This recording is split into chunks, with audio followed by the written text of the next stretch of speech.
If you've been watching this channel, you know I am a foodie. I like food, I also like toys. When it comes to fast food promotions, totally up my alley.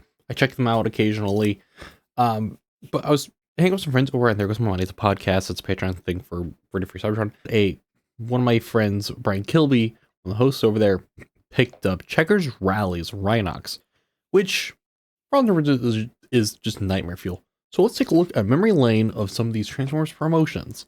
Now, I don't have any of these. I wish I bought some of them, but some of them get pretty expensive. Now, if you enjoyed content like this, leave a comment, and subscribe to the channel. You could follow me at FT_FastFoodUs, where you can find thumbnails and shorts and all that being posted over there whenever a new episode goes up. So there's been fast food promotions going on since Generation 2, which those don't know, there's Generation 1, the main series, and then all the wacky recolors that they put out towards the end of the line. There was a Optimus Prime. That's really about it. Now forward a couple years to 1996 with McDonald's. Of course, in 1996 meant Beast Wars, so a lot of Beast Wars toys were out there. We had stuff like characters as Beetle, Manta Ray, Panther, Rhino, and Under 3. None of these are any of the characters you know. I think this line was just trying to shove stuff out there, and it was just making names.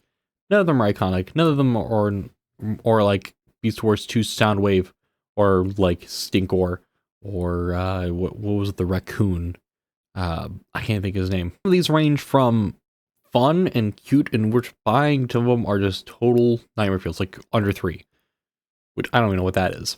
This promotion will go on to 2000 again with Beast Machines, which is kind of like on a banana, the black spot of the franchise, with such iconic characters as Jetstorm and Nightscream, who was an emo bat. With these, I think these were kind of fun. I think this style of this like device style from these character designs worked better as toys. It's just weird. Some of them were kind of cool, but again, it's Beast Machine, so your mild may vary. And then, of course, we talked about earlier, Checkers Rally's Rhinox, which is maybe the weirdest toy I've ever seen. You think they might have, weirdly enough, repackaged something from McDonald's? No, they made this play school looking thing. I don't know what this is. It's just one part elephant guy from He-Man, one part play school. I don't know what this is. This thing's a nightmare. And back to Beast Wars, you had Red Rooster, which was an Australian chain. They had their own stuff. They had a Jetstorm, a Megatron, a Rattrap, and a Tankor, which kind of look cool. I kind of like the Rattrap. He's got like Watermelon Mirage colors. I kind of like, I want to get something like that. And of course, Beast Machines was everywhere because Jollibee even had promotions. I kind of like their Megatron. I like that. The red and the black and the yellow look pretty cool. Of course, with the 2000s came the Armada trilogy. You had Armada, Cybertron, and Energon, all the toys at McDonald's. Again, they're kids' meal toys, so they range, varying success. That Optimus kind of looked like he's like a Blocks character. Of course, these designs should lean more towards kids' meal toys, but really didn't. Man, that thing's not great. For whatever reason, McDonald's didn't have a separate promotion that I'm realizing. Apparently, they gave it to Burger King, which these kind of look better. And I think I actually had some of these toys. I had this memory of having some of these movie toys, but it might have been Cybertron. That Riddler looks very familiar. I think I might have had that. Jollibee had something. I kind of wish I had some of these toys. Now I kind of wish I bought some of these for this, but some of them are ranging from expensive to not that much, but this video was kind of off the cuff. We get to stuff like the movies. One of the more iconic ones I think a lot of people wanted because you had to get multiple kids meals was that Devastator. We were moving into just mixing stuff up. I like this one. Again, they range from cool to meh. Like that Optimus Prime from the first movie looks kind of bad. Like some of these look really cool. They have some of course some of those appliances from movie 2 as toys make sense. And of course you had these backpack clips that were also a thing, which is also does make it a plush. I like a lot of these, and of course Jollibee has stuff too, which is the first time I'm seeing this stuff. They look kind of boring. They look like battle discs.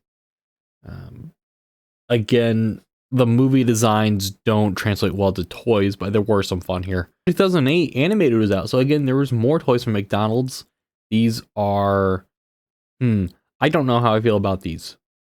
These are interesting. They kind of look cool, But again, I think the animated stuff worked better as full-scale toys versus like these mini things. And of course, going into 2010s, there was the line continuity going from the games to R80 to Prime. All of these look kind of interesting. I like the flip-out Viacon in this era. Very simple. There was like a battle mask for Strong Arm from RAD. Some of these figures could lend towards kids' toys, just how small they were in the show. I think that works. Like the Midcon gimmick really should have worked.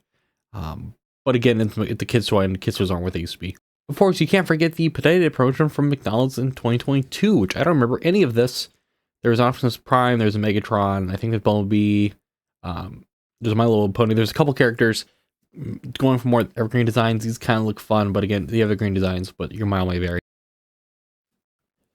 Of course, this would end with Cyberverse. Cyberverse kind of killed the Burger King promotions, or the fast food promotions. As far as I know, it was all because of TF Wiki, so this might not be updated. These kind of look boring. They're kind of cool, but again, Kids Toys just went down in value as the years went. And Cyberverse really had a gimmick you could have easily made into fun Kids Toys with like one of the gimmicks were like you got a sex cream, but with like Bulldozer. Really fun. I like a lot of these toys, just the nostalgia part of it, but also the fast food part of it. So hopefully you got some education out of this. I couldn't make a whole video just talking about Checkers, rallies, Rhinox. Sorry, Brian. But just going back here, looking at memory lane, some of the stuff like I kind of want. And of course, there was like TF1, which is not even on here, that had a promotion. Those look kind of boring, and I never picked up any of those because you can't just buy the toys. You got to buy the whole friggin' meal. I'm not buying 6 nugget meals. I appreciate these toys. I had some of these as a kid. I'm sure some kids now playing with them, or they're in some collecting case somewhere. I think more this. We need to have better Kids Toys for these guys. Make Kids Toys great again. What's going on? What do you guys think of this video? Did you like it, hate it, dislike it? Let me know. If you like a video, like to check the menu playlist. You can also check out my socials at ft_. Check out my podcast, look for my podcast. Guys, have a day.